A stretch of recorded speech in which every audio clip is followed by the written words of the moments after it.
Yes, let's address the elephant in the room. My hair is pink.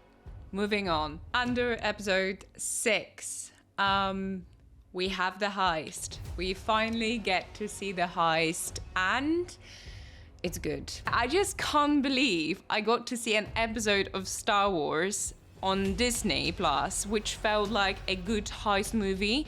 I wouldn't compare it to ocean films, but the level of tension and sort of build up leading up to, you know, the first, second, and then third act of the heist, it just felt like an orchestra. You know, like it felt like every piece of instrument came in at the right time, at the right pace, and it was really nicely done. I can't remember last time I was so nervous and excited. I still can't believe they pulled it off. You know, it's Star Wars and we're talking proper heist movie. I've been actually foolishly calling the heist that they're going to steal guns. I completely misunderstood that. So they actually were stealing the crates of payroll. Please forgive me, I completely misunderstood that. It was actually 40 million bucks,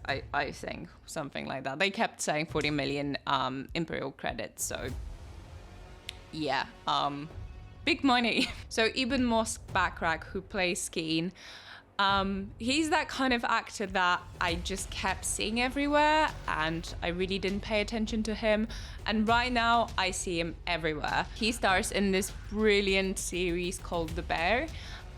If you haven't seen it, make sure to check that one out. But yeah, here he plays Skeen, who, spoilers, turned out to be in this only for money. He's been lying all the time and Cassian killing him. It took me by surprise, but at the same time, we know Cassian is not this archetype good hero of the story. Yeah, not many people survive that heist, but we'll get to that. They shot all Dani sequences in Scotland, and yeah, make sure to go to Scotland for the locations if you're into it, because they were astonishing. I love how costumes look like they all have been lived in, and they're dirty, they're not perfect, they actually look like it's something that men would make. And great script, great acting, and costumes are like just a cherry on top, amongst many other things. But yeah, see what I did there? I tried to connect those 2 points, and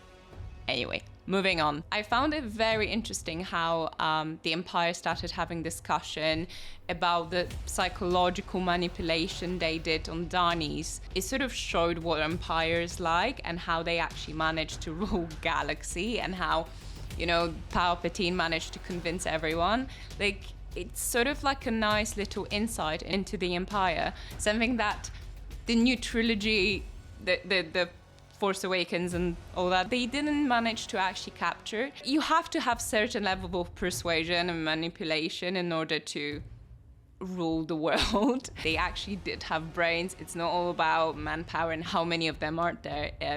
There takes some thinking and strategy into getting what they want.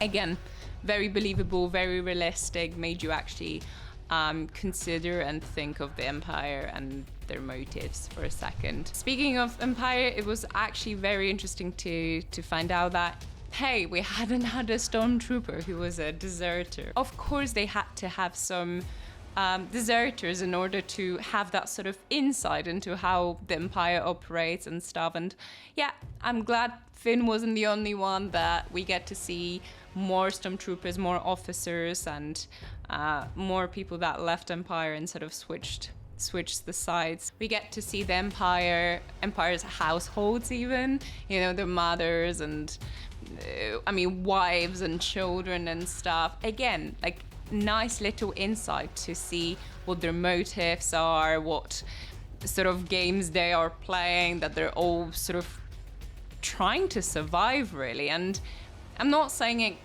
absolves the Empire from the crimes, but it does make them feel more human.